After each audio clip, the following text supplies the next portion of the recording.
Is same-day surgery the right choice for all patients, and what makes someone a candidate or not? So the answer is no, it's not the right choice for everyone. And I think one thing that we've learned is that patient selection is very important when it comes to looking at doing same-day or outpatient joint surgery.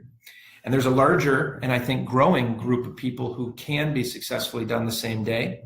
And certainly it's something that in the right patient population, we offer to all of those patients. But properly screening them is a really critical process, because there are certain things that you just really need to be careful of if you're sending someone home the same day. And a few of the things that we look at are morbid obesity is one thing to think about, and as well as sleep apnea, and more specifically sleep apnea that requires a machine to wear at night. So we give a lot of anesthetics, and even though we're trying to limit opioids and different pain medications, they're all broken down by the body differently. And so I think about these things when I think about who is an appropriate patient to send for an outpatient or consider for an outpatient joint. The other issue is, when people think about outpatient joint replacement, they oftentimes think that these are associated only with a surgery center, freestanding surgery center. And there are a lot of surgeons who own freestanding ambulatory surgery centers, ASCs, or operate at them.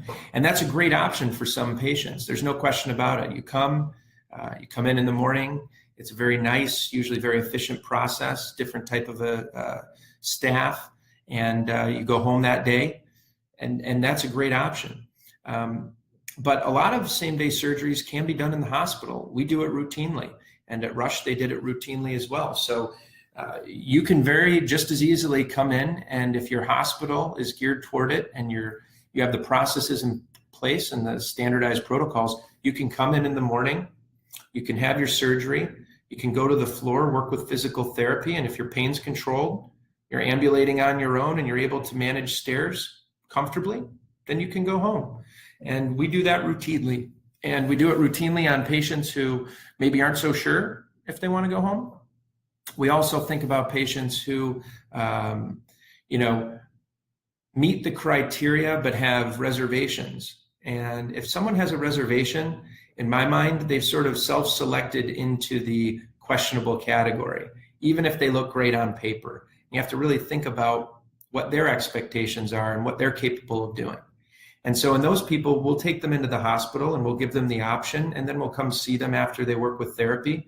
And I would say 50% of those people will actually go home and they're surprised at how they feel and they can go home. And then the other 50% have some reservations or a little bit anxious. And so we give them the option to stay overnight, and that's totally reasonable. The majority of patients will go home usually the first day after surgery anyway. But I don't think it is for everybody. And I think that selection criteria is very important. And it's important because it will really reduce the complications in people who shouldn't be going home the same day.